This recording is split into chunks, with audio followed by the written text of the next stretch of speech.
Hi to all, welcome back to our channel Tanishq ma'am talks. అందరూ బాగున్నారా? నేను కూడా బాగున్నానండి. అండ్ ఇవాళ వ్లాగ్లో ఒక బ్యూటిఫుల్ డివోషనల్ ప్లేస్ని మీకు చూపించబోతున్నాను. ఆల్రెడీ థంబ్నెయిల్ చూడంగానే మీకు అర్థం అయిపోయి ఉంటుంది కదా ప్లేస్ ఏంటా అని చెప్పేసి. అవునండి, జపాలి.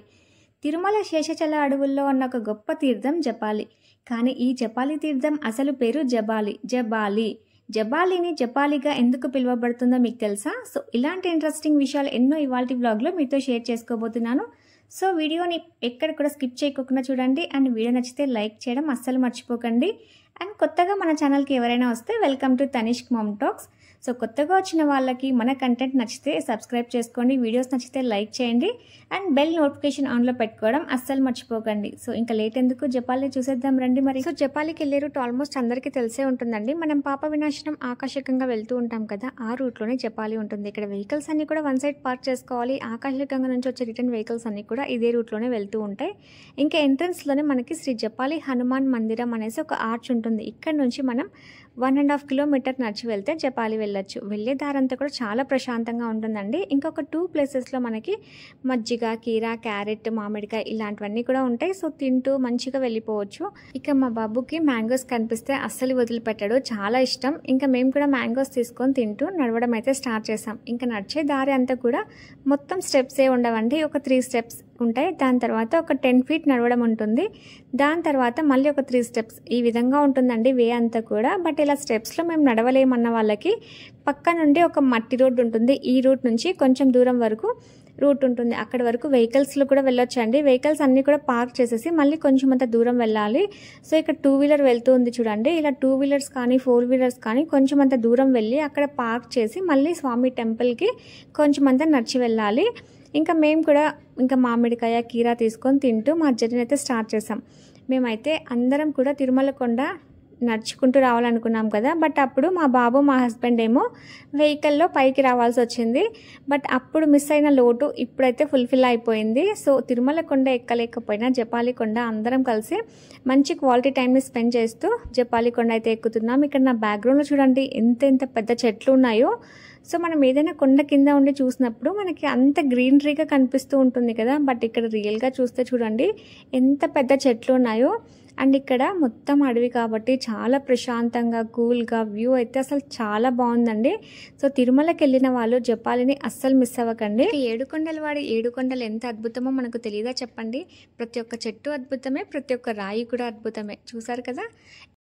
నెక్స్ట్ ఇక్కడ స్థల పురాణం విశేషం ఏంటంటే, ఇక్కడ అంజనాదేవి ఆంజనేయ స్వామికి జన్మనిచ్చిన స్థలం, అందుకే జపాలి ఆంజనేయ స్వామి పుట్టిన స్థలం అని చెప్పేసి రీసెంట్గా టీటీడీ కూడా అనౌన్స్ చేసింది. అండ్ ఇక్కడ చాలా మంది దేవతలు తపస్సు చేసే వాళ్ళంటండి. బ్రహ్మదేవుడు, శివుడు, పార్వతి, సరస్వతీదేవి ఇలా చాలా మంది దేవుళ్ళు ఈ ప్రాంతంలో తపస్సు చేసేవాళ్ళంట. అందుకే ఇక్కడ ఏ ముక్కులు మొక్కుకున్నా నెరవేరుతాయని చాలా మంది చెప్తున్నారు.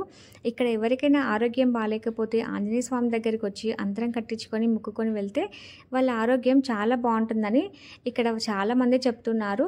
అండ్ రీసెంట్గా నేను కూడా చూశానండి, అక్కడ అంతరం అవన్నీ కూడా కడుతూ ఉన్నారు. సో అందుకోసం అనేసి ఈయనకు సిద్ధ ఆంజనేయ స్వామి అని పేరుంది. చాలామంది జపాలి ఆంజనేయ స్వామి అంటున్నారు కదా, కాకపోతే ఆయన పేరు సిద్ధ ఆంజనేయ స్వామి అంటండి. అండ్ ఇంకా వెళ్ళే దారిలో మనకి ఈ ఉడత అయితే చాలా అట్రాక్టివ్గా కనిపిస్తుందండి, చాలా బుజ్జిగా ఉంటుంది. సో ప్రతి ఒక్కళ్ళు కూడా దీని దగ్గర ఆగేసి ఫొటోస్, వీడియోస్ తీసుకొని వెళ్తూ ఉంటారు. చూసారు కదా ఎంత క్యూట్గా ఉందో.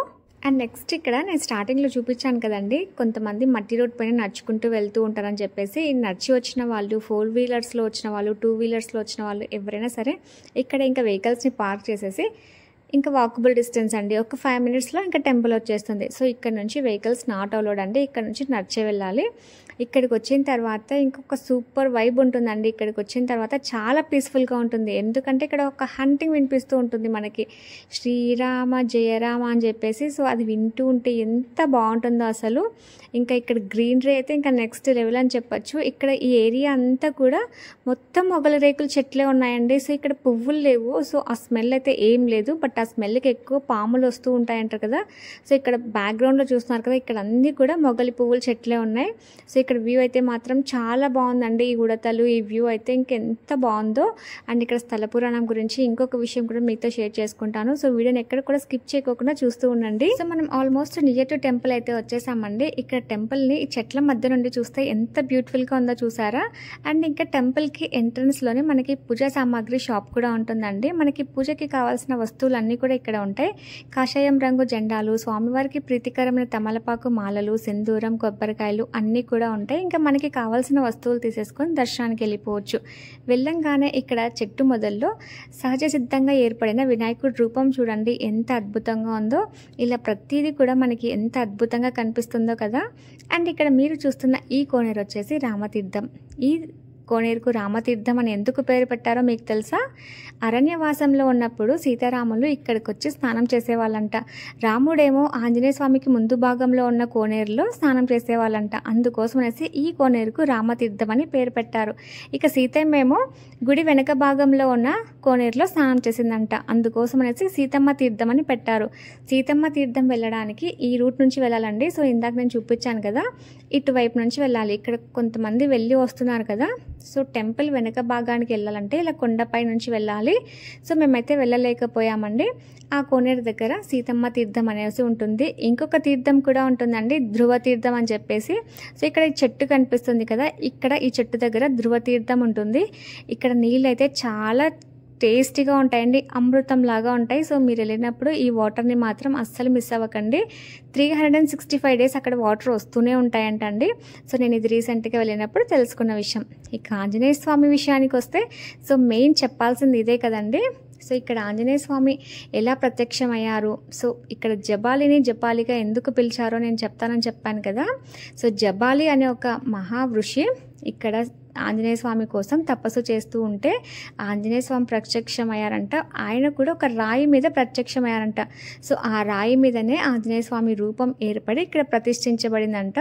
సో అందుకోసం అనేసి ఇక్కడ ఆంజనేయ స్వామి జబాలి కోసం ప్రత్యక్షమయ్యి ఒక రూపంగా ఇక్కడ ప్రసిద్ధి చెందారు కాబట్టి జపాలి అనే ఒక పేరు వచ్చిందనేసి ఈ ప్రాంతాన్ని జపాలి అనేసి పిలువబడుతుందనేసి పురాణాలు చెప్పాయండి. సో ఇక్కడ చాలామంది చాలా మొక్కులు నెరవేరుతాయంట, ఆరోగ్యం బాలేని వాళ్ళకి. సో ఇలాంటి ఎన్నో మొక్కులు ఇక్కడ నెరవేరాయంట. ఇక్కడ అంతరం కూడా కడతారండి స్వామివారిది.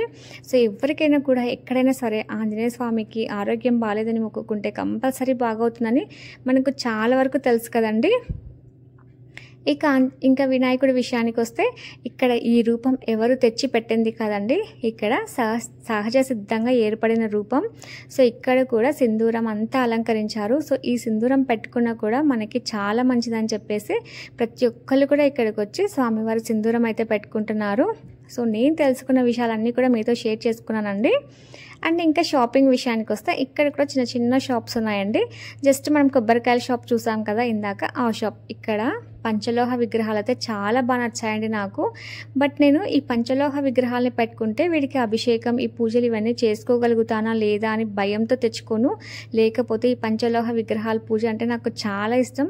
వీటిని ఎప్పుడు చూసినా కూడా నాకు తీసుకోవాలనిపిస్తుంది. సో ఫ్యూచర్లో అయితే కంపల్సరీగా వీటిని తీసుకుంటాను. ఇక రామతీర్థంలో ఆంజనేయ స్వామి జలకాల ఆటలను చూడండి.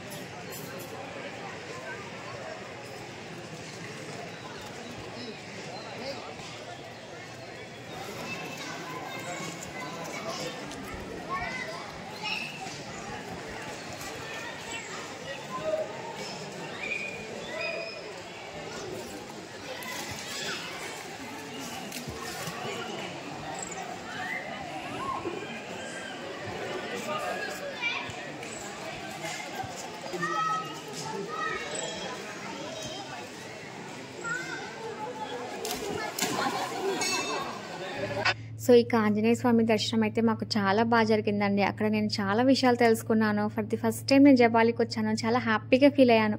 ఎందుకంటే నేను లాస్ట్ 2 టైమ్స్ తిరుమలకి వెళ్ళినప్పుడు కూడా జపాలికి వెళ్ళాలనుకొని మిస్ అయ్యి వచ్చాను. బట్ ఈసారి మాత్రం అస్సలు మిస్ అవ్వకూడదని ఫిక్స్ అయ్యాను. చూశాను ఇంత బ్యూటిఫుల్ ప్లేస్ని ఇన్ని ఇయర్స్ ఎలా మిస్ అయ్యాననేసి ఫీల్ అయ్యాను. సో నాకు చాలా హ్యాపీగా అనిపించిందండి. సో మీరు కూడా తిరుమలకి వెళ్ళినప్పుడు జపాలిని అస్సలు మిస్ అవ్వకండి. జపాలిలో దర్శనం చాలా బాగా జరిగింది. జపాలిలో దర్శనం అయిపోయిన తర్వాత మేము ఇప్పుడు తిరుమలకి వెళ్ళి తిరుమల నుంచి ఇంకా తిరుపతికి వెళ్ళిపోతాం. తిరుపతిలో మేబీ టైం ఉంటే బ్లూ ల్యాండ్ ఏదో ఉందంటే అక్కడికి వెళ్ళేసి ఇంకా ఇంటికి రిటర్న్ అవుతాం. Japali the most beautiful place. తిరుమలకి వచ్చినప్పుడు ఖచ్చితంగా విజిట్ చేయాల్సిన ప్లేస్. ఆల్మోస్ట్ అందరూ చాలా వరకు జపాలి చూసి ఉండరు. పాపినాశనం, ఆకాశగంగా, శ్రీవారి పదాలకు వెళ్తూ ఉంటారు. బట్ జపాలి చాలా తక్కువ మంది వస్తారు. బట్ నెక్స్ట్ టైం తిరుమలకి వచ్చినప్పుడు జపాలిని మాత్రం మిస్ అవ్వకండి. చూస్తున్నారు కదా ఎంత బ్యూటిఫుల్ ప్లేసో.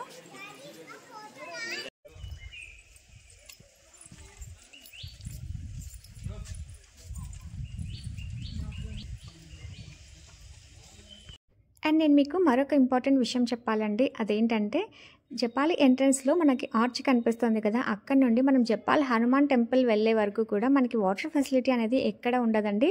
ఒక 2 ప్లేసెస్లో మజ్జిగ మాత్రమే ఉంటుంది.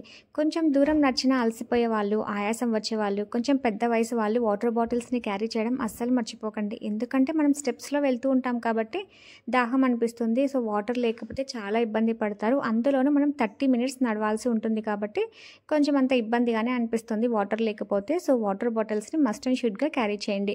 అండ్ జపాలి టైమింగ్స్ వచ్చేసి morning 6 AM to evening 5 PM అండి. దట్టమైన అడవి కాబట్టి 5 కంతా కూడా టెంపుల్ని క్లోజ్ చేసేస్తారు. టైం రెస్ట్రిక్షన్స్ అయితే స్ట్రిక్ట్గా మెయింటైన్ చేస్తారండి. సో జపాలి గురించి నేను తెలుసుకున్న విషయాలు మీతో షేర్ చేశానండి. సో నేను ఎంతవరకు తెలుసుకున్నానో అవి మాత్రమే మీతో షేర్ చేశాను. సో ఏమైనా తప్పుగా చెప్పింటే ఐ ఆమ్ సారీ. సో మీకేమైనా తెలిసింటే నాతో షేర్ చేసుకోండి. అండ్ జపాలి నుంచి మేము రిటర్న్ అవుతున్నామండి. వెళ్ళే రూట్లో ఈ చెట్ల వేర్లు చూడండి ఎంత పెద్దగా ఉన్నాయో. చెట్ల వేర్లు ఇలా ఉన్నాయంటే ఇంకా చెట్లు ఏ రేంజ్లో ఉంటాయో మీకు అర్థం అయిపోయే ఉంటుంది కదా. వీడియోస్లో చూడడానికి ఇలా చిన్నగా కనిపిస్తున్నాయి కానీ చాలా పెద్ద చెట్లు అండి. ఇకైతే మేము రిటర్న్ అవుతున్నాం. మట్టి రోడ్లో వెళ్ళే వాళ్ళు మట్టి రోడ్లో, ఇంకా మేమైతే నార్మల్ స్టెప్స్లోనే వెళ్తున్నామండి. సో ఇదండి ఇవాళ వ్లాగ్. మీకు ఎలా అనిపించిందో నాకైతే కామెంట్ సెక్షన్లో షేర్ చేయండి. ఈ వ్లాగ్ మీకు నచ్చితే లైక్ చేయండి, షేర్ చేయండి. కొత్తగా చూస్తున్న వాళ్ళు ప్లీజ్ సబ్స్క్రైబ్ చేసుకోండి. మీరు ఇచ్చే ఒక చిన్న లైక్ నాకు చాలా ఇన్స్పిరేషనల్గా, మోటివేషన్గా అనిపిస్తుంది. Thank you for watching.